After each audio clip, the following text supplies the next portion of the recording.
Good evening, everyone. Welcome to the Monday, May 6th, 2024 open session meeting of the Kent County Public Schools Board of Education. We are opening the open session and calling this meeting to order. The next item on the agenda is the approval of the agenda. The administration is recommending approval of the agenda presented tonight. Do we have a motion to approve? I'll make a motion to approve. Ms. Sullivan has the motion. Do we have a second? I'll second. We have a second by Ms. McGee. Any comments or questions? Without hearing any comments or questions, we'll go ahead and call for the vote. All those in favor? Aye. Opposed? Hearing no opposition, the motion passes. Thank you. The next item on the agenda is to move into closed session. The Kent County Public Schools Board of Education members, this board, Dr. Karen Couch, the superintendent, Dan Hushin, supervisor of human resources, Adam Constas, legal counsel, and Gail Manley, executive assistant to the superintendent, will move to closed session under General Provisions Article 3-305B, and that is the first citation, or the first reason is under Section 1. The topic is applicants for new hires, resignations, volunteers, transfers, extra pay, extra duty, and any other personnel matters. The reason for discussing this in closed session is that public discussion of applicants and employee names and personal information could discourage people from working for the board and contain sensitive personal and biographical information. Personnel information is protected from disclosure under the MPIA. Section 7, the topic is to consult with legal counsel to obtain legal advice regarding the Maryland Freedom to Read Act. Reason for closed session is the substance of discussion is protected by attorney-client privilege.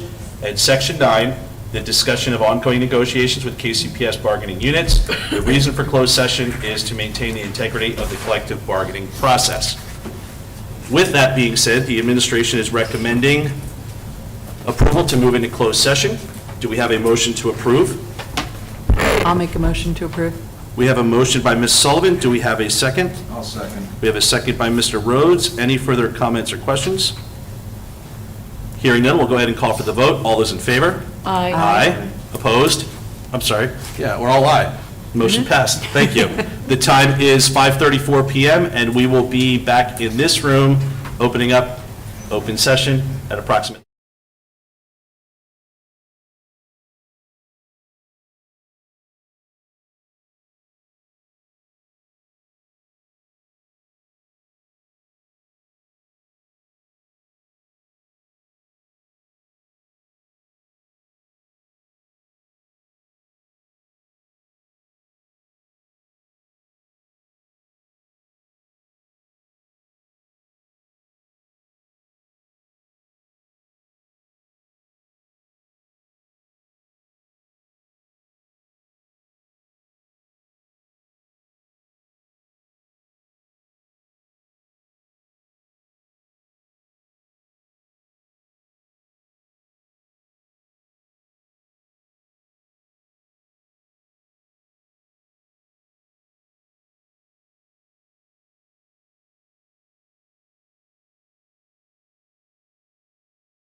on to the Monday, May 6th, 2024 Kent County Public Schools Board of Education meeting. I'd like to call this portion of the meeting open.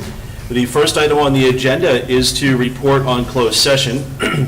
The Kent County Public Schools Board of Education members, this board, Dr. Karen Couch, the superintendent, Dan Hushin, supervisor of human resources, Adam Constas, legal counsel, and Gail Manley, executive assistant to the superintendent, met in closed session under General Provisions Article 3-305B, Section 1. The first topic was to discuss applicants for new hires, resignations, volunteers, transfers, extra pay, extra duty, and any other personnel matters. The reason that this discussion was in closed session was that public discussion of applicants and employee names and personal information could discourage people from working for the board and contain sensitive personal and biographical information.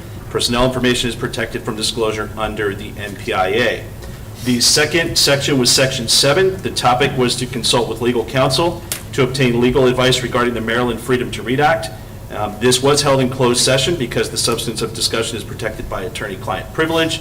And the last section is Section 9. The topic was the discussion of ongoing negotiations with KCPS bargaining units. And the reason this was held behind or in closed session was to maintain the integrity of the collective bargaining process. This session was for information and discussion purposes only. No action was taken.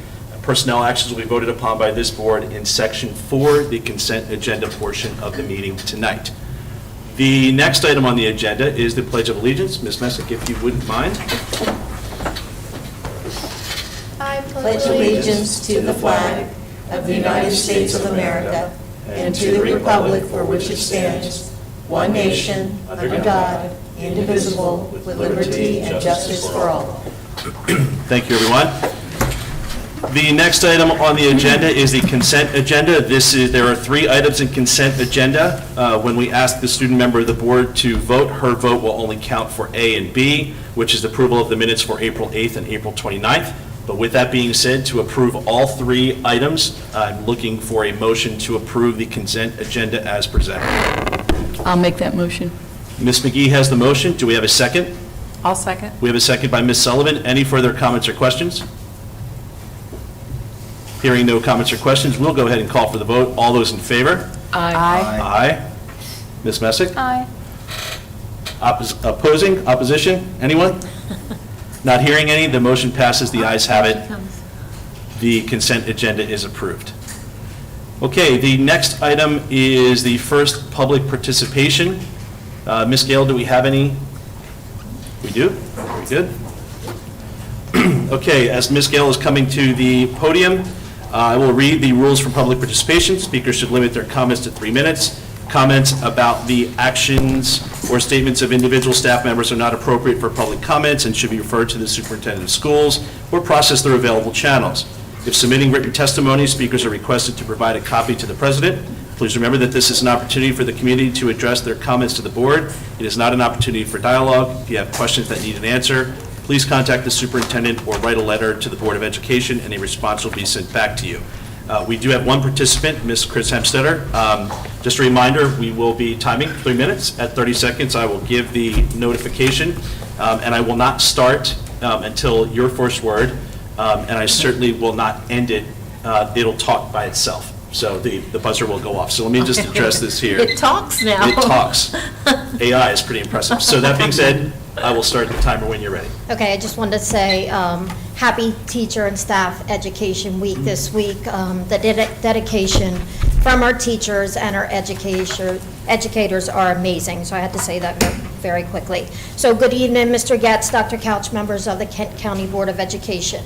I am Chris Hemstetter, principal of Kent County High School. I did send an email out to you, but I just wanted to publicly state that as the principal of Kent County High School, I'm here to emphasize the critical importance of supporting the proposed budget outlined by Dr. Couch, KCPS Superintendent of Schools, particularly in regard to the allocation of funds for an additional mathematics teacher at the high school. Over the past 2 years, we have celebrated significant achievements since I've been there, including notable gains in our graduation rate and improved scores in biology, government, and English 10. However, it is with transparency and a commitment to continuous improvement that I must address our ongoing challenge in the area of mathematics. Despite our efforts, our progress in this subject has not met our expectations. In order to effectively address this challenge and provide our students with the high-quality education they deserve, it is imperative that we have the necessary resources and supports in place.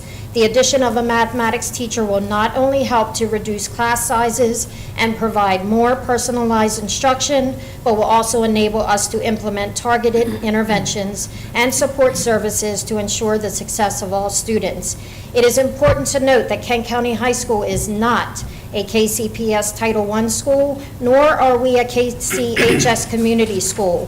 While we do not have access to the additional funds and support services available to these schools, we are nonetheless committed to providing comprehensive support to our students and teachers. However, without the critical resources needed in the mathematics department, we will continue to face significant challenges, not able to sustain in meeting the needs of our students and achieving our goals for academic success and excellence. As KCHS principal, I am dedicated to raising the bar and providing the students with the tools, resources, and assistance they need to succeed. By investing in an additional mathematics teacher, we can take a significant step forward 30 in our seconds. efforts to promote academic excellence for every learner. I urge all members of the Board of Education to prioritize the funding of the proposed budget as outlined by Dr. Couch, and to ensure that the needs of the mathematics department at Kent County High School are adequately addressed. Together, we can make a meaningful difference in the lives of our students and ensure that they are prepared for success in school and beyond. Thank you for all you do for our students every day. Thank you. Thank you, Ms. Hamstetter. Okay, we are now going to move into Section 6, the Superintendent's Report. Dr. Couch. Okay, thank you, President Getz, members of the board. I have several things I would like to report, the first of which, just acknowledging the fact that we have two green schools in our school system at this time, Kent County High School and Galena Elementary School. As you'll recall, I announced Galena Elementary School as becoming the newest addition to our green schools. But I was notified on April the 22nd that we have two additional green schools that have been named. Rock Hall Elementary School and Henry Highland Garnett Elementary School. So now we have 4 of our 5 schools that are classified as Maryland Green Schools. So I think this is pretty noteworthy. This means that we have a higher percentage, which we meet the criteria that is set forth by the state in terms of identifying our green schools. So the total number of green schools has reached 654. That's 34% of all of Maryland schools are classified as green schools. So join me in thanking and acknowledging the work that goes into not only submitting the application, but being selected as the newest cohort of green schools. Some of you contacted me last week, and I wanted to acknowledge and read just briefly an email that I received from a parent. But last week, we had students on a bus from Central Middle School in Anne Arundel County that were involved in an accident. They were rear-ended in Kent County. And so it was a pretty scary situation for the students on that bus. And I wanted to acknowledge that our staff not only immediately responded and provided some assistance to the students and to the teachers that were on the bus, but we freed up a bus and transported those students back to Anne Arundel County and helped stay with the students. And of course, there were some students that were transported to the hospital. But I received an email from a parent that said, "Dear Dr. Couch, my son was on the bus that was struck yesterday in Kent County. It was a very scary experience for us and for our son. I just wanted to thank you and your staff for jumping into action and saving our children from the roadside and giving them a safe ride and a place of comfort while they waited for their bus home. It means so much to know that our kids were shown such kindness and compassion in their time of need, and we very much appreciate all you did to assist. Please pass on our sincere thanks to all involved. It takes a village, and we know your team was part of our village yesterday. So it's very nice. Again, just kudos to our transportation department for responding. I know that Mr. Wheeler was out that week, but I think we did everything that we could. And as I communicated to the transportation director in Anne Arundel County and also to the superintendent who called me as well, I know they would have done the same for us. So we all work together to help each other out. I wanted to acknowledge that, and I saw some of you at the Tune Fest that was held on Saturday, and that was to commemorate and appreciate and acknowledge the 50-year anniversary of our radio station. It was a fun day. I didn't stay for the whole day, but I know that Mr. Porter did, and I think Mr. Buckle did as well. So it was a long day. It was a lot. I'm sure that Mr. Singleton is very happy that it's over. He's been stressing about it for months. But it was a very nice event, and I also wanted to thank Mr. Singleton for acknowledging my efforts in trying to navigate through some serious budgetary challenges that we had the very first year that I came. And of course, the radio station was on the chopping block at that time. But look at where we're at now, and all of the accomplishments that they've done as a group. And the radio station is alive and well. And we're not, at that time, we had to put a lot of our operational dollars to sustain the radio station. But now, the only thing we really contribute to the radio station is paying for the teacher. So that's progress. I wanted to announce that we received notification from Principal Hemstetter that the student member of the board was selected at Kent County High School, and that new student member of the board is Alden Swanson. She will be a junior next year, so we adjusted the policy to allow for juniors and/or seniors to apply for the student member of the board. There were 2 applicants for the position, and 1 dropped out. But as I stated to Ms. Hemstetter, we still needed to go through the process, and I think it's a good process to go through. And even though just by the merit of only having 1 applicant, Alden would have been selected, but I think it was a good experience to go through the process. She brings a lot of experience. She's very involved in the school. I think she will be a very good member of the board, and so I would ask that you welcome her to be your new student member of the board next year. And then finally, I just wanted to note and acknowledge that it is Teacher Appreciation Week, and I know that all of us extend our heartfelt gratitude to all the teachers who dedicate themselves to shaping the minds and nurturing the spirits of our students.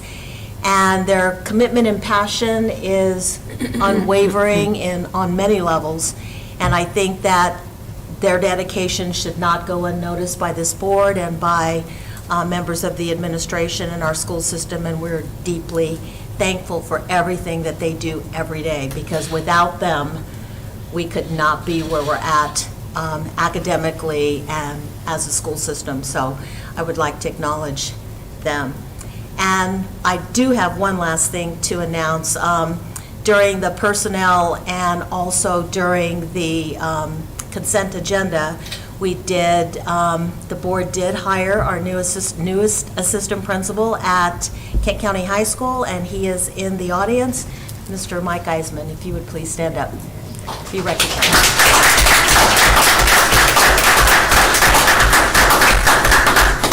So many of you may not know this, but he has over 15 years of experience as an assistant principal. And so he stepped up and said, he's willing to go back and provide some assistance to the high school, and so we're excited about you coming back to the high school. So, and that concludes my report. Great, thank you, Dr. Couch. Okay, the next item on the agenda is the Golden Anchor Award. Thank Mr. you, Hutchin. President Getz, Dr. Couch, school board members. I am up here to announce our May Golden Anchor, and to support me in that process, I am going to call our Supervisor of Special Education, Dr. Keene, and Kent County Middle School Principal, Mark Buckle, to join me.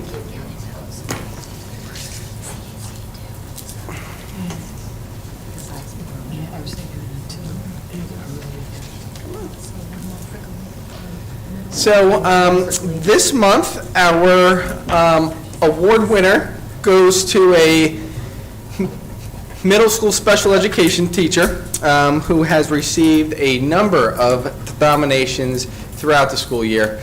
And this individual is here with us this evening, and it is Cheryl Fricazzi. Before we honor Cheryl, I just wanted to share some thoughts and some things that were sent in by her colleagues, and also have her supervisors say a few words about her. So Cheryl has been an integral part of our special ed team. Her dedication to not only her work and team, but to all students has been nothing short of exceptional. If a student is struggling, she pulls them to the side, sits down with them, and figures out a plan to help them succeed. As a coworker, if I have any questions or problems, she is quick to answer them. She is skillful and very knowledgeable. She is one amazing human. Additionally, Cheryl wears many hats.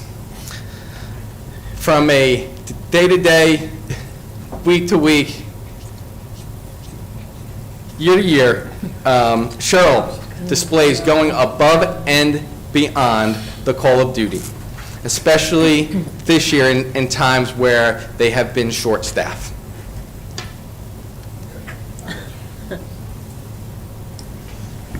Well, Cheryl, I told her there was a huge PowerPoint, and that's why she needed to come tonight, and she was supposed to help me present. So anyway, on the screen, I will draw your attention to your name, but you are always there, you're always answering your phone call, and you're always willing to jump in and send that document I needed yesterday. So I think she knows this, but, you know, coming in this year, a lot of things on my plate, but one that I didn't really ever have to worry about was the special ed piece. She has kept me in line to make sure I make meetings even when I forget, and I get a nice phone call or a call over the radio saying, don't forget, you're supposed to be up here with me. So she keeps me in line, but she has definitely, you know, kept the train on the track for special ed, and what she does for kids is just phenomenal. We have a young man now that she just went out on her own and got him what he needed to meet his needs, and ordered it on her own dime, and, you know, no questions asked. You know, I find out about a lot of things like that after the fact, and it's like, you can come to me, I can help, but, you know, but that's her. She's going to do what needs to be done no matter what. So, congratulations. Can I say something also?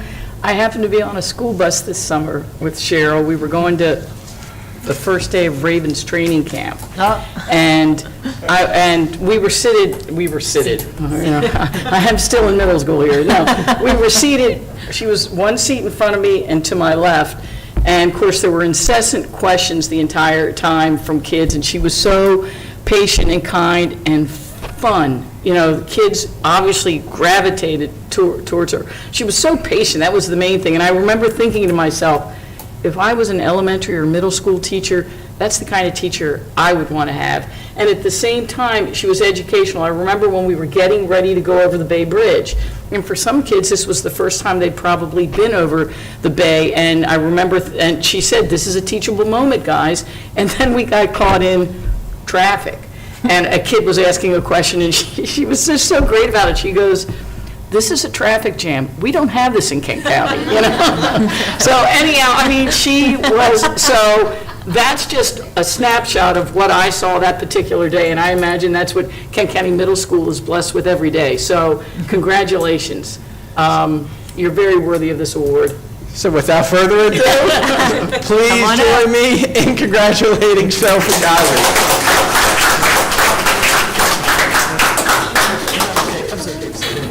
Yeah. Totally, yeah. Which way did it go? I don't know. Yeah, going this way. Are you serious? I think I have, yeah.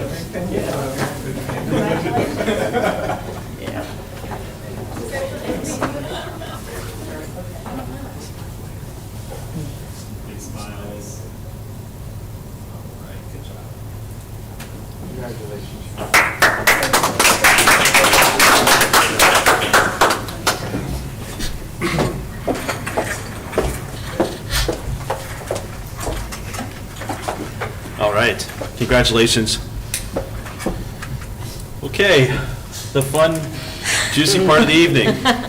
The next item on the agenda is the superintendent's FY25 budget.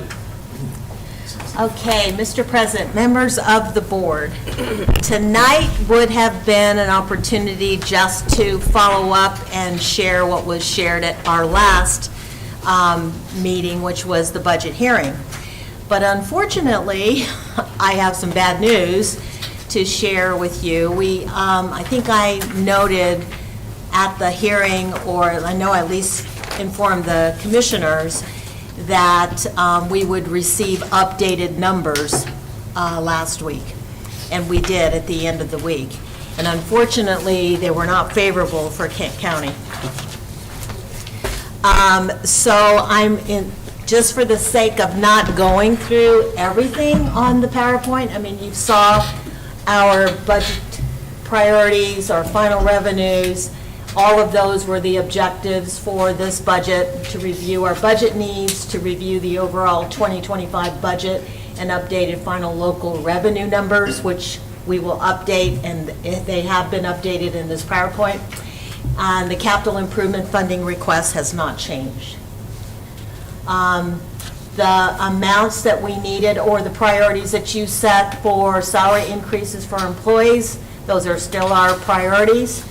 We have no choice but to budget for our health insurance increase. And of course, our operational costs have gone up, so that's why we asked for an increase in operational costs. And then we do have our blueprint mandates. At this point, these are our final numbers, is this correct? Okay, so why don't I let you review that part of it, if you don't mind. I think that, or maybe, The next PowerPoint. I think the next slide will be more beneficial, because we can go through it. That's kind of small to read, but those are the numbers, but I think it'll be easier, because what I asked Elisa, Ms. Stewart, to do is to highlight all of the areas that changed. And so at this point, I think we'll just go directly to what's been highlighted. So from the county side. All right, so we'll start from the county side, and what you'll see highlighted is concentration of poverty. Initially, in the preliminary numbers that we received, we were expected to get $129,409. The final revenues came back that we received on the county side, $150,365, which gives us an increase of $20,956 for that's the differential, I'm sorry, that's the differential between the preliminary and the final. So how I broke it down was, you'll see fiscal year '24, the funding that we received. That next column, fiscal year '25, was based on the preliminary numbers that we were first given. I believe that was in February or March. And then the fiscal year '25 FNL, that means final, those are the final numbers, that state calculations that we have. The differential column, prelim dash final, is pretty much what was the difference between what was initially given to us from the state to what we have final. And the last column is the difference overall from 24 to our 25 numbers. So the 20,000, the 20.9 pertains to the differential between what we were told prior to now, and overall, we're getting an increase of $101,006 for concentration of poverty on the county side. Right. The Now- other change. Well, hang on for just 1 second. And just to note the differences on why it's more money from the initial amount that we received in preliminary numbers that we received for 2025, and then the final numbers, I think, and correct me if I'm wrong, Ms. Stewart, but I think that was because Kent County Middle School will now get the personnel grant Yes, they're going to. for the concentration of poverty. So not only are they going to get money for concentration of poverty, they're going to get an extra amount that they can utilize to move forward with their needs assessment that they identify for their school. Yes, and the middle school's getting the personnel grant only, but now also the Garnett is getting the per pupil grant. So they Right. got the personnel last year. Right. And they said we were going to get the per pupil with them, but we didn't. But this year, they are getting the per pupil grant in addition to personnel. Perfect. And didn't Garnett have both of those, and then they lost, I don't want to say lost it, but they didn't get the one thing Yeah. one Right. year? Initially, we were told they were going to get it, and then when we got the final numbers, it got Okay. taken off. Yeah. So that's what that change is. It's just in the concentration of poverty. But what I would note is, again, that is, those are restricted dollars. Those are dollars that go directly to the schools. They cannot be utilized to supplant or to help us in any of those categories and priorities that we listed. They go directly to the school, and that's used for their purposes at their school. So the second area in which we saw a change, which is a big change, and I'll let Ms. Stewart talk about that. That next change is pre-kindergarten. Initially, we were quoted $970,381 that we were going to get on the county side for pre-K. However, the final numbers came in at $876,029. And the reason why there was a decrease, because initially in House Bill 5-229, I believe it is, it initially stated for pre-K that we would be getting funding for Tier 2 students as well as Tier 1. Well, recently, the pre-K law was updated, and so now that doesn't go into effect until fiscal year 2026. So when we first got the numbers, it included the Tier 2 enrollment, which was about 10 students. Now it's just Tier 1, which is only 90 students. So we lost about 124,000 overall. And that happened across the state. In talking with my colleagues around the state, they saw a reduction in their numbers as well in pre-K because of this change of the state not paying for and accounting for Tier 2 students.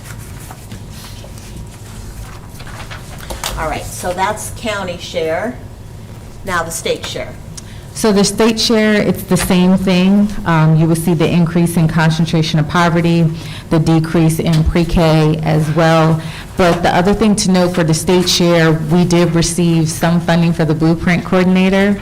According to the law, the state had about $2 million, and so the $2 million was allocated to all 24 LEAs based on the foundation formula, and we ended at $1,427 for the Blueprint Coordinator.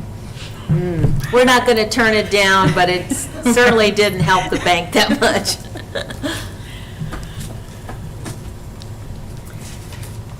So these are our final revenues overall, and so you may want to speak to that as well.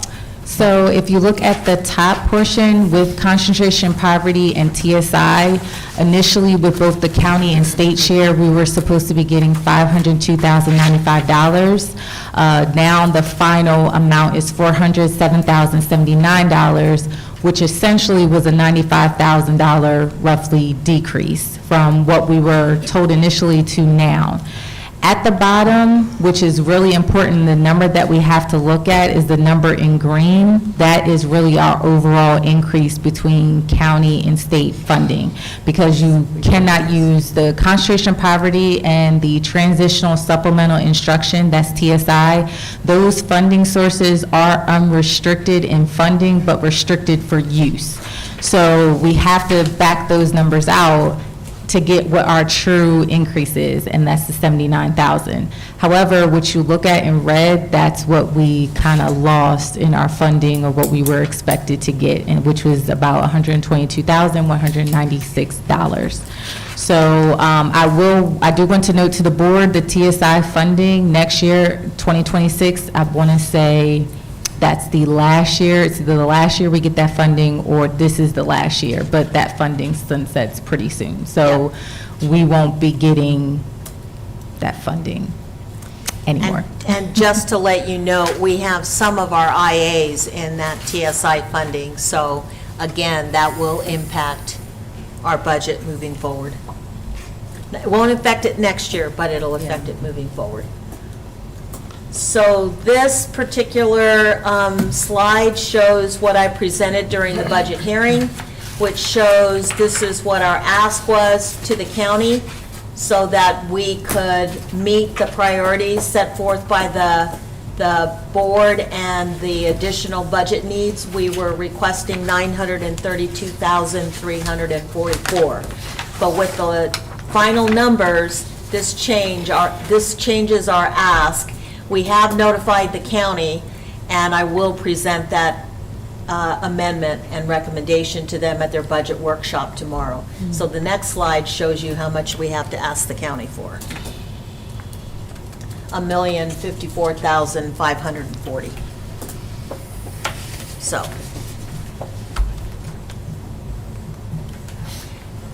The capital improvement funding request has not changed. And that's that. So we have on the agenda approval of this budget. I went back and forth, should I just present it to you this evening and bring it to you for approval on the 28th? And in discussion with Mr. Gatz, we both made that determination that I should leave it as an action item. The numbers are the numbers, it's not going to change. If we have to review what we're going to do internally, once we determine what that number is from the county, of course, we're going to have to go back and do that. But I would, the administration is still recommending approval of the 2025 proposed budget. With the new ask being $1,054,540, correct? Comments, questions? Yeah, I'll say a couple of things. I'm just reminded of what you said to, Mr. Getz said to us last week. A Board of Education is required, by state law, to request what is needed for your school system. So, I feel like we're meeting our fiduciary requirement by doing that. On top of that, aside from the dollar amount, I think our ask is so minimal. In terms of staffing, we're asking for 2 new positions on top of 2 that weren't filled last year, but technically it's just 2 new positions. I thought Principal Spiro made a very eloquent presentation last week of why it was important to add an extra teacher to alleviate overcrowding at Rock Hall Elementary, and Principal Hemstetter tonight about the math teacher in terms of equity. First of all, the math department's the only one that has 4 teachers, and all the other departments have 5. And not only in Kent County, but statewide, math is the subject that is the most in dire need of addressing. We already were challenged by that, and then COVID just really sort of accentuated that. So I think we're being almost minimalist in what we're asking. We're meeting the letter of the law by asking for what we need, but that's all we're doing. So it's disappointing, and it's nothing that we have any control over, but that our ask now is more. But but what we're asking for hasn't changed, it's just its value increased. So I support Dr. Couch's budget, but let everybody else I don't think we're in a position, Mr. Getz, to make a motion yet. I mean, I want to hear what everybody else has to say. I tend to agree. I mean, just looking at what we're asking for, there's no fat to trim. There's no like, well, if we, get rid of a couple things, it won't ever make a big enough difference. And the issues that it would create would be tremendous. I mean, we're asking for 2 teachers.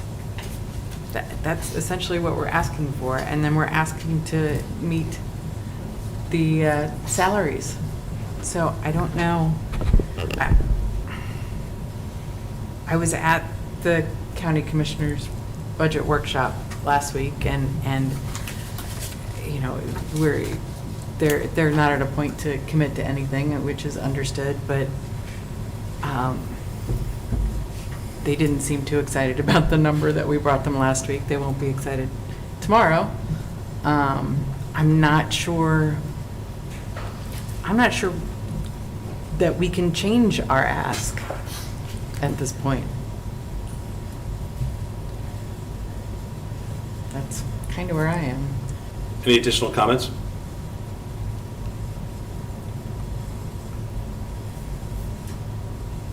I'd like to make one. I'll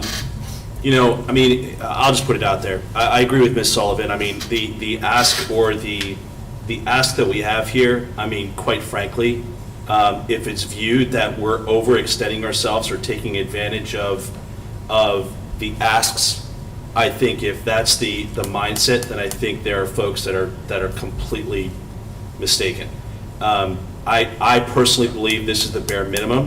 I think that, if we could add more, we would love to. I think to Ms. McGee's point, it is our job, as I mentioned last week, to bring this forward, bring a budget forward to the county commissioners and let them review and give them the opportunity to review where they land. Now, where they meet us, I don't think we can, at this time, say with any confidence what that looks like.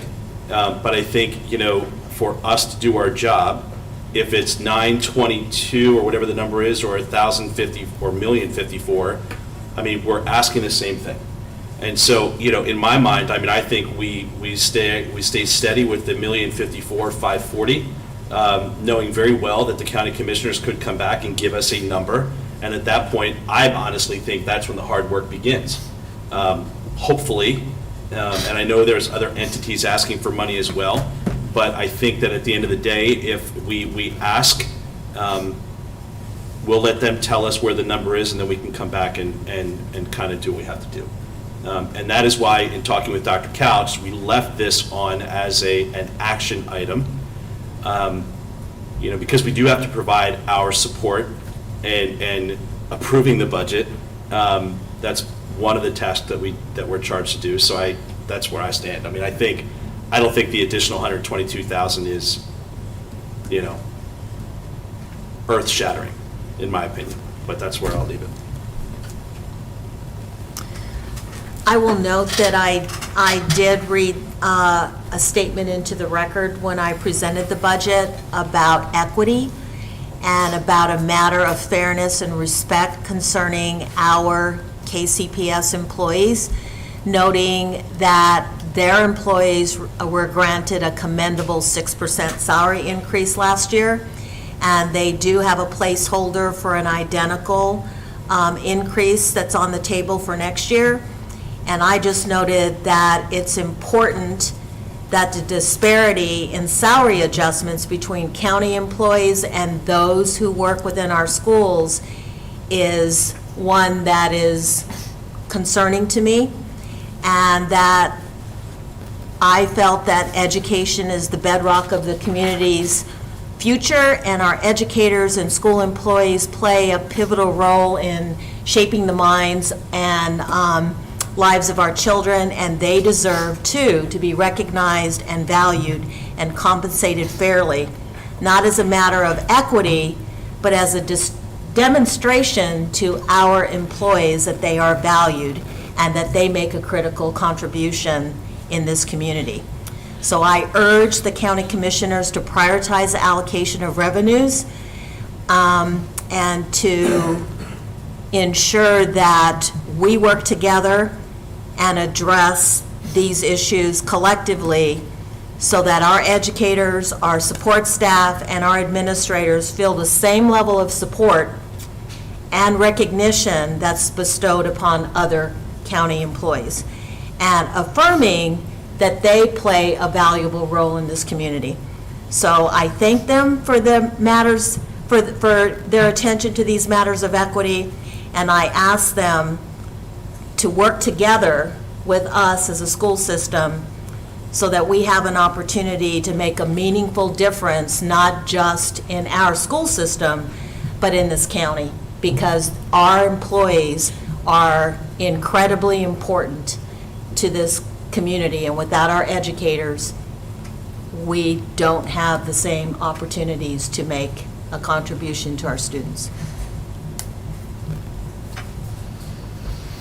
Okay, this is still a recommended action. The administration is recommending approval of the fiscal year 25 superintendent's budget. If the board would like, this is the moment where I would entertain a motion to approve. I'll make that motion. Ms. McGee has the motion to approve the FY25 budget. Do we have a second? I'll second. Second by Ms. Sullivan. Any further comments or questions? In the absence of a comment or question, we'll go ahead and call for the vote. All those in favor? Aye. Aye. Opposed? We have 3 ayes and 1 opposition. The ayes have it. The motion passes. The FY25 budget is approved. Okay. Thank you, Dr. Couch. And that concludes the superintendent's report. The next item on the agenda is board discussion. Ms. Messick, we'll start with you.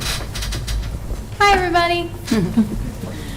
Like Dr. Couch and the board members and speakers have stated, this week is Teacher Appreciation Week, and May 7th is specifically National Teacher Day. So I want to thank all of the teachers, and especially in our county, they play such a vital role, and I wouldn't be where I am without them, and I appreciate them so much, and I feel like a lot of our students do. So, the middle school spring concert is scheduled for Wednesday, May 8th, starting at 6 p.m. All schools have a half day on Thursday, the 9th.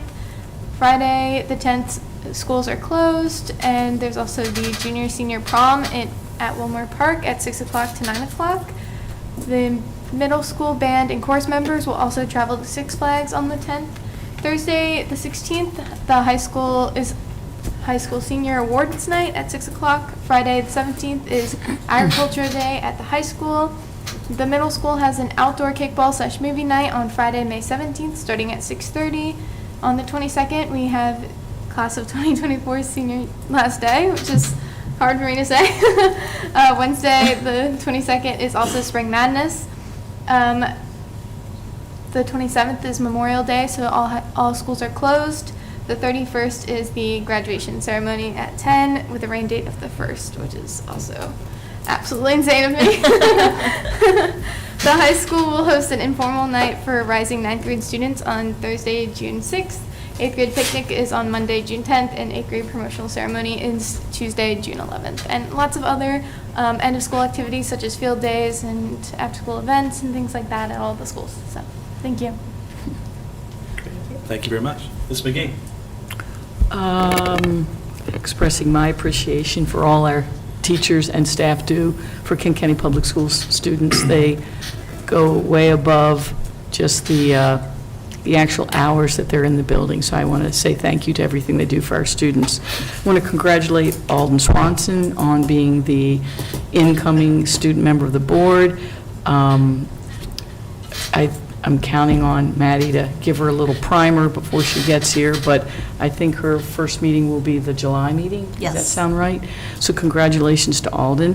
I have a request for Dr. Couch for a little fact-finding for our next meeting. There was a candidates forum a couple weeks ago for the upcoming Board of Education election, and one of the candidates made the statement that 40% of school-aged children in Kent County do not attend Kent County Public Schools. I thought that sounded kind of high, so I don't know if that's true or not, but could you explore that? And when you find that number out, could you also find a breakdown of the number of students that are in a private school setting as opposed to the number of students who are homeschooled? I think it would be misleading, let's say it is 40%, to think that 40% are all in a private school, because I don't think that's accurate. Okay, so I won't potentially be able to tell you the exact number that attend private school Okay. because we don't collect those data. Okay. But we do collect homeschool. Okay. So, I mean, the only way we could collect accurately those data would be to contact the private school to ask them for that Yeah, information. okay, but I mean, anything that you could find Yes. to clarify that, because if indeed it is 40%, that's kind of, to me, alarming. And if it's not accurate, I'd like to stop that narrative before it gets any further. Yep. The other thing I noticed, and I could be just coming late to the party, but when I was driving to tonight's meeting, I noticed a big billboard that was, for lack of a better word, like advertising or promoting the Judy Center at Rock Hall Elementary School. Have you seen that? Yes. Yeah, okay. So I was curious about that, because billboards aren't free, are they? No. Okay, and I hadn't seen it for any of our other Judy Centers, and I didn't know, They can use their funding Okay. in that manner Yeah. if they choose to. okay. It just needs to fall within the category of their grant. And as Okay. long as that meets the parameters of what the state will approve for their funding, that is allowed. Okay. Am I correct that it is a pretty recent billboard? Because I travel that route every Thursday, and okay, I was going to say, I don't remember seeing it last Thursday. Okay, that's all. It really caught my attention, so. Yeah. Because usually the Waterman's Crab House billboard is there, so, okay. That's all I got. Thank you. Mr. Rose? First, I'd like to thank Mrs. Hemstetter for her weekly report that she sends out, because without that, I mean, it really is very, very informative. I mean, you have lists of all the games, everything that goes on. I just think it's a wonderful thing, and keep doing that because it's very, very helpful. Also, I want to congratulate the new SMOB member, Alden Swanson. I saw your picture. That was really neat. And I want to say something. I haven't been to a lot of sports games because we've been busy recently, but I went to a lacrosse game last week. I didn't get to the one on Friday. I don't know how they did, but They won. They won. I went to one earlier that week, and it was just great seeing. It reminds me of, I keep going back to my kids, but it was only a year ago. It brings back a lot of memories, and I just think that's a wonderful school out there. That's all I can say. A lot of, I mean, it wasn't packed at the game, but there was a lot of people there, and the camaraderie was good, and the kids were excited, and I just think it's a wonderful atmosphere for everyone that participates, and it just brought back memories, and it goes so fast. Our kids grow up and they're gone, you know, but I remember that the last, 2 years after COVID, so I just wanted to say that, and it's a nice environment out there, that's all. Okay. Ms. Sullivan? I also want to acknowledge all of our teachers and extend my thanks for all you do for our students and families. Every week should be Teacher Appreciation Week, and so thank you very much. Much gratitude to all of you. And I would also like to congratulate our incoming SMOB, Alden Swanson. Alden, I figure you're watching right now, so I'm truly looking forward to working with you. And congratulations to all of our green schools that were announced by Dr. Couch tonight. I think that's a pretty cool thing for us.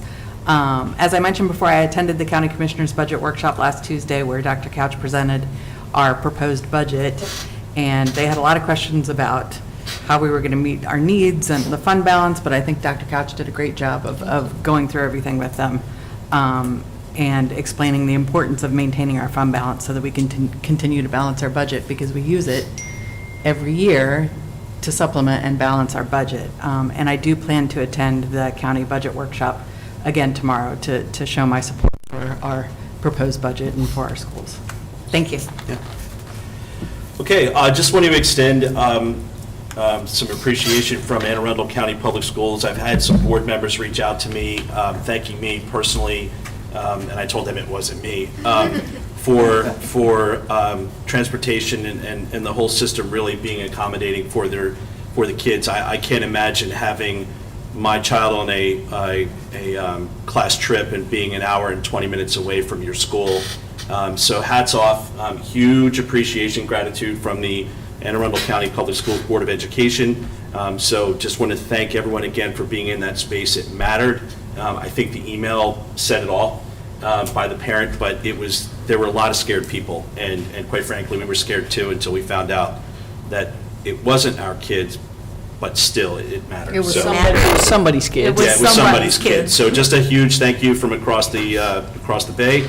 I also want to congratulate Alden Swanson at being next year's student member of the board. I will only have the pleasure of working with her for 6 months, but I would be remiss in not continuing to thank Ms. Messick for everything that you do. I know you got choked up with the May 22nd piece.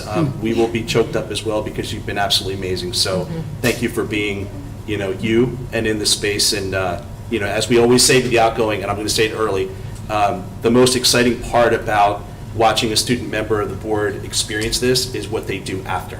And so we will always look forward to that, but I just want to thank you for that. Yeah, thank you for who you are.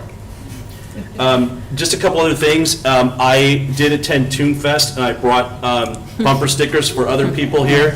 So 90.5 WKHS bumper stickers for everyone. I'm going to try to find a way to stick it on the front here. But all kidding aside, what a great event.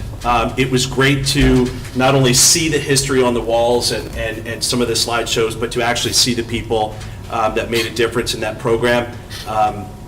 Unbelievable that we still have it rocking out the way we are, and the folks that are involved, from administration down to station managers and students and what they do, and those in the community that have their own shows. So just really cool to see that environment. It was cold, it was rainy, but there were a lot of people moving that I didn't think could move like that, but it was pretty good. So all in all, just a really, really great time, and thank you to everyone who, and Mr. Singleton especially, but thank you to everyone who really made that a really big deal. It was pretty awesome. Teacher Appreciation Week, thank you. It's more appreciation about family. I would say probably a third of the staff or teachers in this county touch my kids at some point. So it's not just about your profession, but it's about family, and just a huge thank you for that as well. It makes a difference, and it shows, and I just want to thank you all for that. The last item I have is actually a superintendent search update. So I will provide you with an update. I know everyone's anxious, so I'm going to give it my best shot. I'm not going to give you everything because there are certain things that we still have to go through process-wise. So here we go. This board held their second set of interviews on Friday of last week. We have come down to 3 finalists. The 3 finalists will be brought forward for in-person day trips, May 21st, May 22nd, and May 23rd. Each candidate will have their own day. And what that day will include is that they will be meeting with students and having lunch with students. They will get a tour of the buildings. So we will try to use our fastest vehicle to get around from Galena to Rock Hall, but we timed it. So we actually think we can do it and still have some great visits. We will also have a meet and greet session here at Central Office so that folks in Central Office that want to meet the candidates can do so. We were really just wanted to tie in that aspect as well, obviously because you're in the building, and after July 1, it will look different. Then what we're going to do is we will be inviting over the next week stakeholders from the community. Those community members will be from businesses to clergy to staff to CAC members to you name it. So we will get that list out. There will be a session where the stakeholders will have their own one-on-one time. The group will have their one-on-one time with each candidate. We will get feedback from the stakeholders group, and then each day the candidates will end having time with the board to close up the day. It will be a long day for each candidate, but we're going to move forward and kind of continue down the process. So it's been a lot of work, and it's been enjoyable. I will just tell you, obviously not wanting to see Dr. Couch go, but obviously she has a choice, she can't stay here forever. I will tell you that it's been an exciting process. And to see folks in their space and put their best foot forward has been extremely impressive.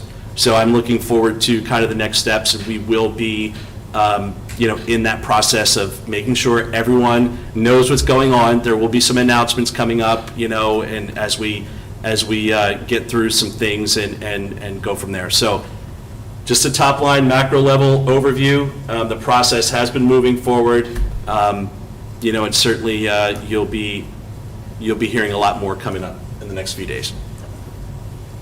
And that's all I have. Okay, very good. We're going to move on to education services now. Oh, yeah, we got it. Never mind. We'll move on to education services, and the first item up is the KCHS graduation speaker. Ms. Hemstetter.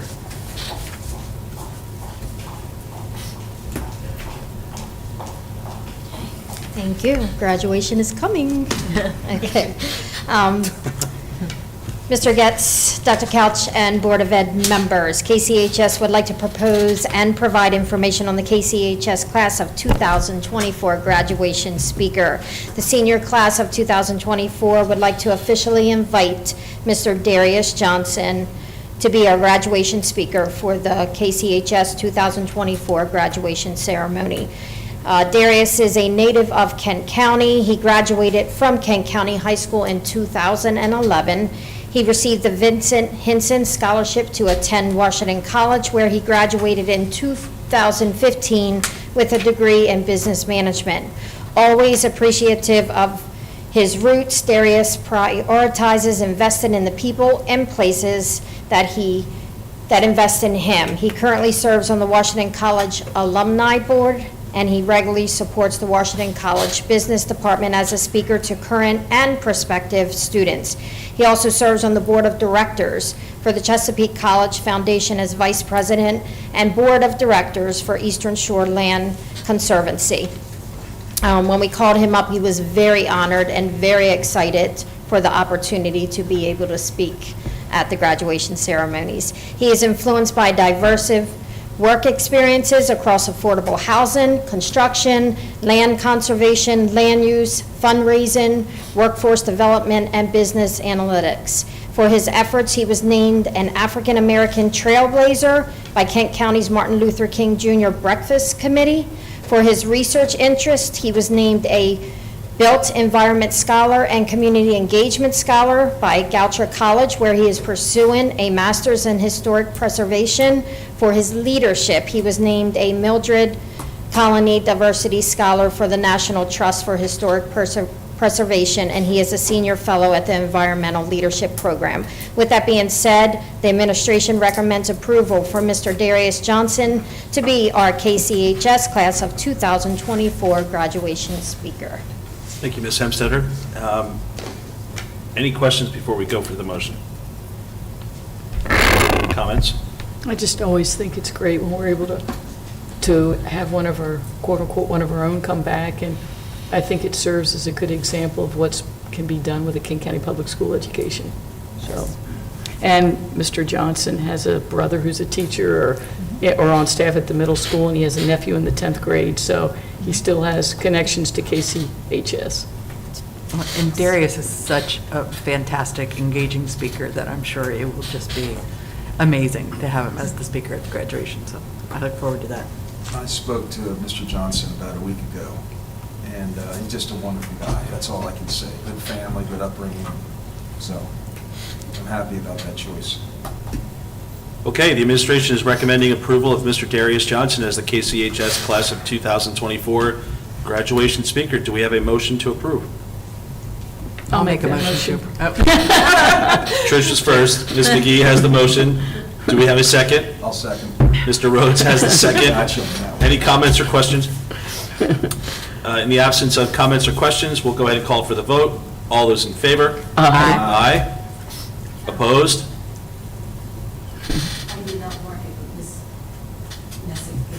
Yes, I was going to ask you. Yeah, absolutely. Ms. Messick? Aye. The ayes have it. The motion passes. Mr. Johnson will be the class of 2024 graduation speaker. Thank you, Ms. Hemstetter. Thank you. Appreciate it. Thank you. Okay, the next item on the agenda is the Blueprint Implementation Plan. Mr. Porter. So while Mr. Porter is coming up, I would, Mr. President, and members of the board, just please indulge me for a moment.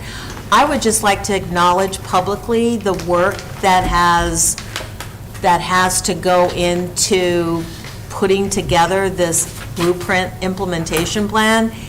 It's a monstrosity that just keeps on giving, and Mr. Porter makes it look so effortless, and he does it with ease, and it requires a lot of collaboration amongst other administrators and principals, and I would just like to take a moment to acknowledge my appreciation for the work that he's done and for keeping us on track and being the taskmaster that he is and submitting our Blueprint Implementation Plan on time. So thank you. That's heavy to follow, Mr. Porter, but the floor is yours. I'll give it a shot. President Getz, Dr. Couch, members of the board, good evening. Last week was a very important week in the world of Blueprint for the school system. So it's fitting that we come before you tonight to give you an update on some timelines that we've been adhering to regarding Blueprint implementation. We don't have available for you tonight the actual Blueprint plan because it is, like Dr. Couch said, submitted to the state.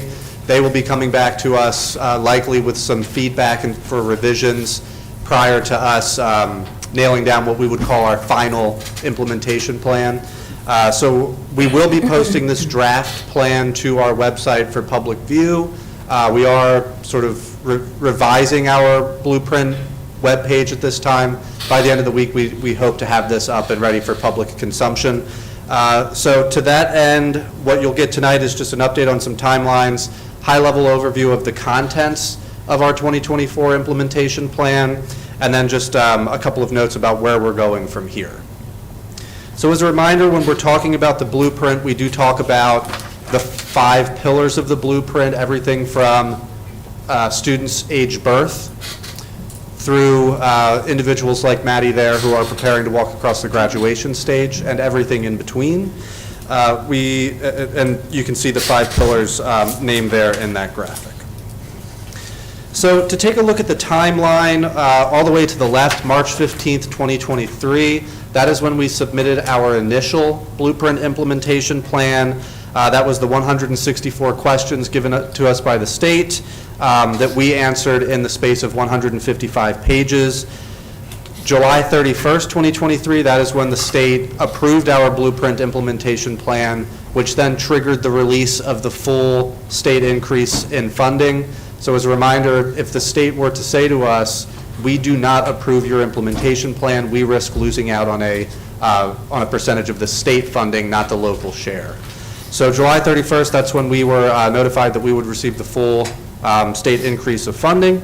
There was a lot of back and forth between us and the state to revise our plan, provide additional clarification and things like that prior to its full approval. So moving into this past March 15th, we submitted a 10-page overview of system-wide implementation of the Blueprint in KCPS. We received feedback on that recently. There were no revisions required, so it was accepted.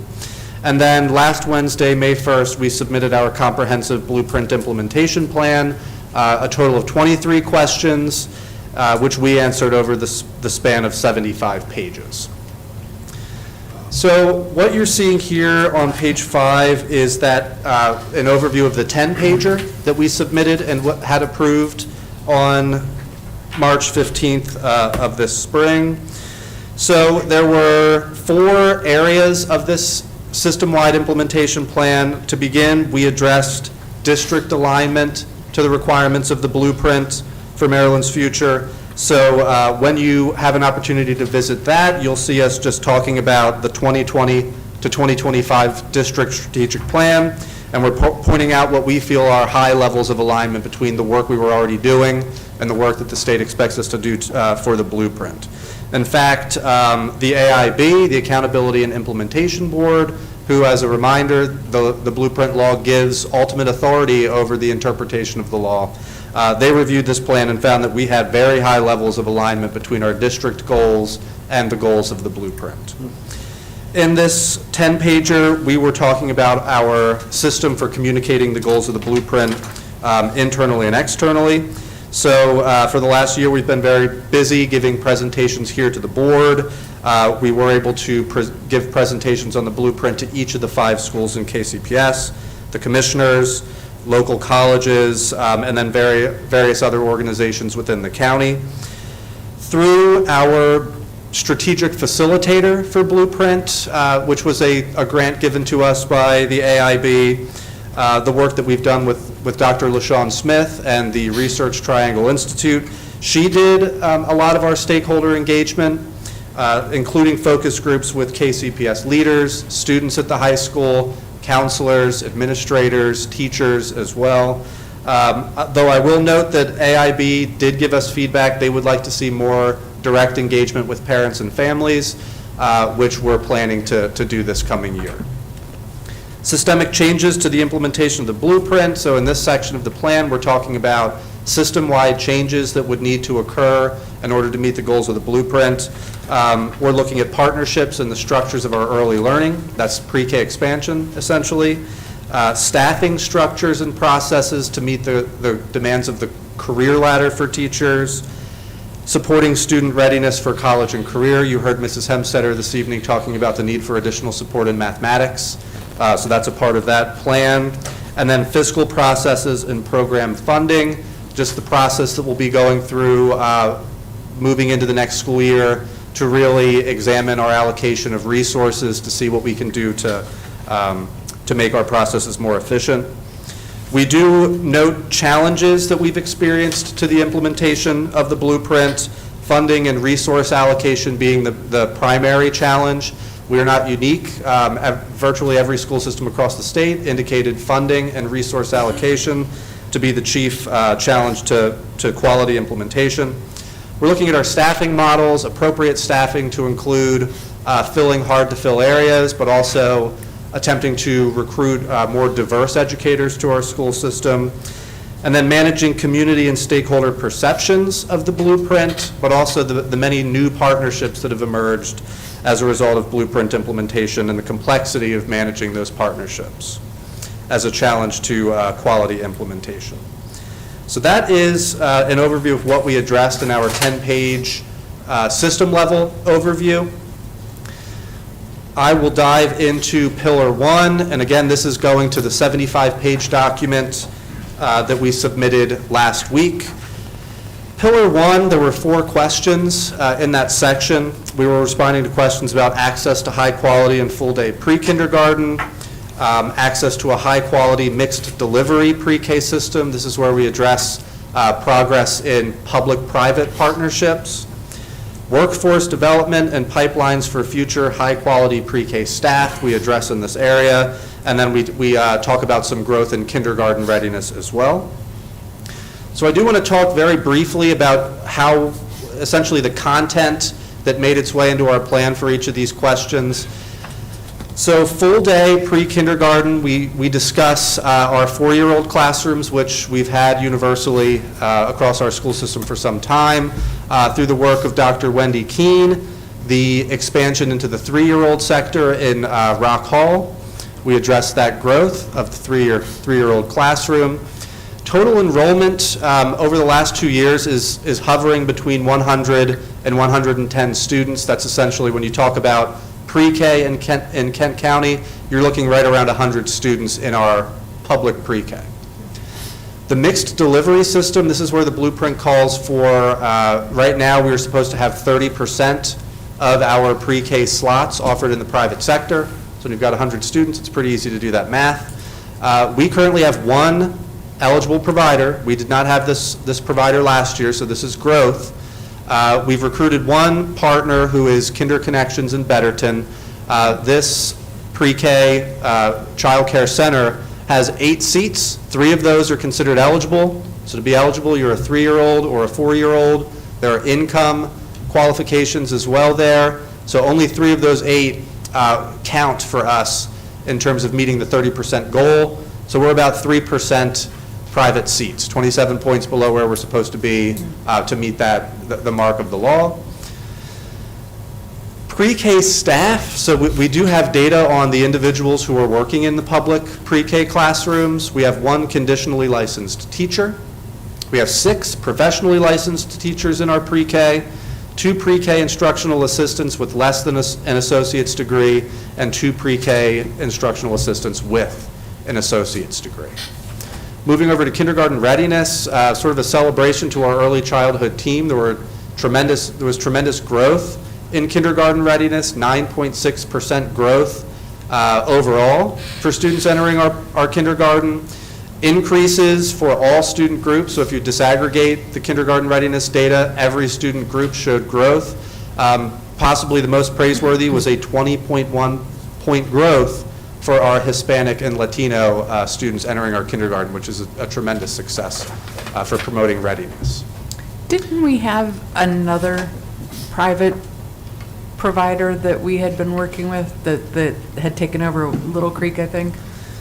Yeah, and we address all of the engagement we've been doing with our private daycare centers and childcare centers. It's in our plan. We talk about how we've been meeting with them. You're probably referring to Tip Top Tots. Yes. We did engage with them last summer to support them in pursuing a pre-K expansion grant. One of the pre-K expansion grants, they submitted their grant to us. We gave them feedback. We met with them virtually to give them feedback on how to improve their application. They were not awarded the grant. So we were, and we talk about that as a real barrier to moving into the private sector is just you're operating a child care center and you have to be a grant writer as well. To be eligible, it's very difficult. We can provide technical assistance on grant writing, but we can't guarantee that you'll be awarded the grant. We've had some very promising engagements very recently within the last couple of weeks with private partners in Chestertown and in the surrounding areas, and I think we should be optimistic about growth in the private sector. I would not be terribly optimistic that we'll ever hit that 30%, and by FY27, I believe it moves up to 50%. I'm not optimistic we'll ever meet that. We are able to request a waiver, which we'll do, and we can show our growth here. We have 3% private slots at this point, which is more than we had last year, so we're making progress, and we can attest to that as we request the waiver. Okay. So Pillar 2, high quality and diverse teachers and leaders. There were 5 questions in this section of the plan. We're addressing what we're doing to recruit and retain high quality and diverse teachers, what we're doing to recruit, retain, and support high quality and diverse school leaders. We discuss our national board certification process, what we're doing to cultivate and manage effective partnerships with institutes of higher education, and we address where we are with educator compensation as a blueprint requirement. So looking at each of those prompts, within the realm of the teacher workforce, we identify several hard-to-fill areas such as special education, mathematics, and science, specifically at the secondary level. So we address challenges to hiring in that way.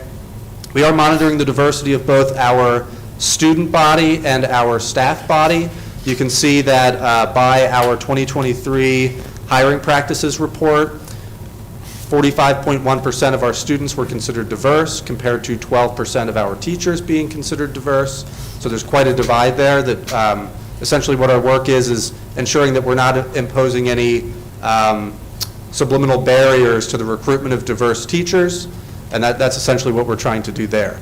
Again, through the partnership with our strategic facilitator for the blueprint, that's Dr. LaShawn Smith and the Research Triangle Institute. She's conducted more or less audits of various of our processes for us and has given us feedback, and that includes our hiring practices report. So the Research Triangle Institute has given us very actionable and cost-effective strategies for recruiting and retaining high-quality and diverse teachers. And you can read all about that in our plan.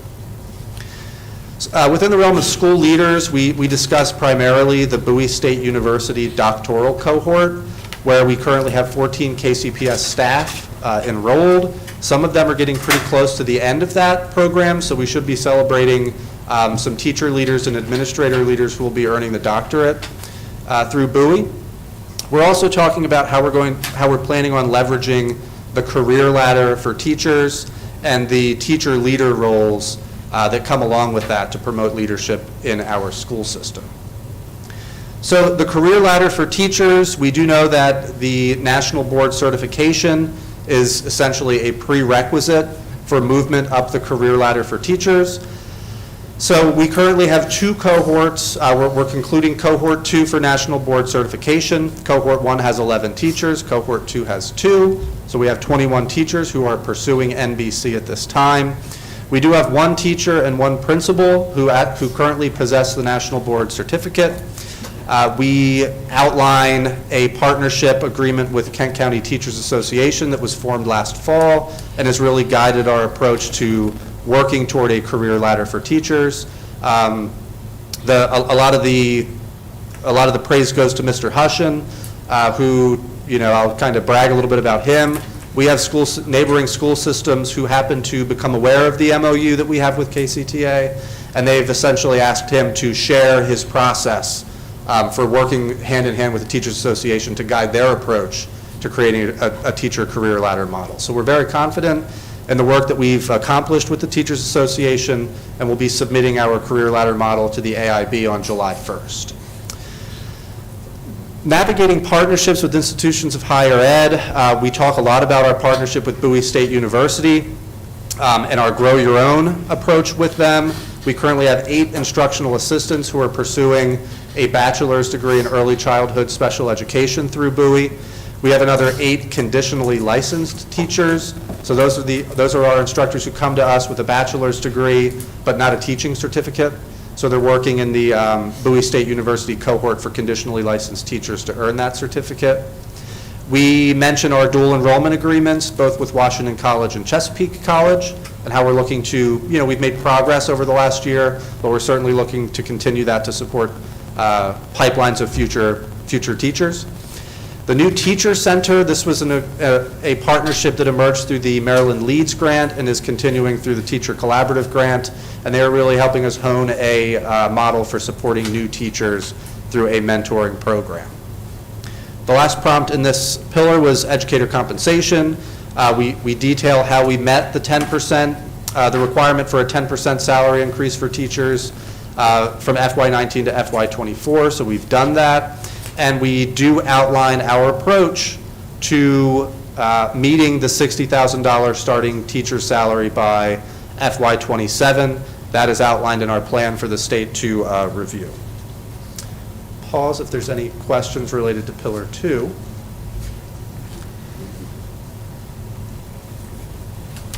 Okay. Pillar 3 is the college and career readiness pillar. As you can see, there are 6 questions that we had to respond to there. The work that we're doing to support college and career readiness in English language arts, the work we're doing to promote college and career readiness in mathematics, specific responses regarding Algebra 1 readiness and success. We address our high-quality school day tutoring model. We address what we're doing to support students to earn college and career readiness in high school, and then we address, we provide descriptions of our post-college and career readiness pathways as well. So CCR, College and Career Readiness in English Language Arts, in our implementation plan, you will find a link to our comprehensive K-5 literacy plan, which was created by Gina Giacomowitz and her instructional team. Michelle Serino, our literacy specialist, our literacy coordinator, is the one who spearheaded that. Grades 3 through 5 MCAP proficiency, we do note a 5% growth there, so we've seen some growth in proficiency at the early levels in literacy. 61% proficiency in ELA 10 on the state assessment, which is a very high level of proficiency.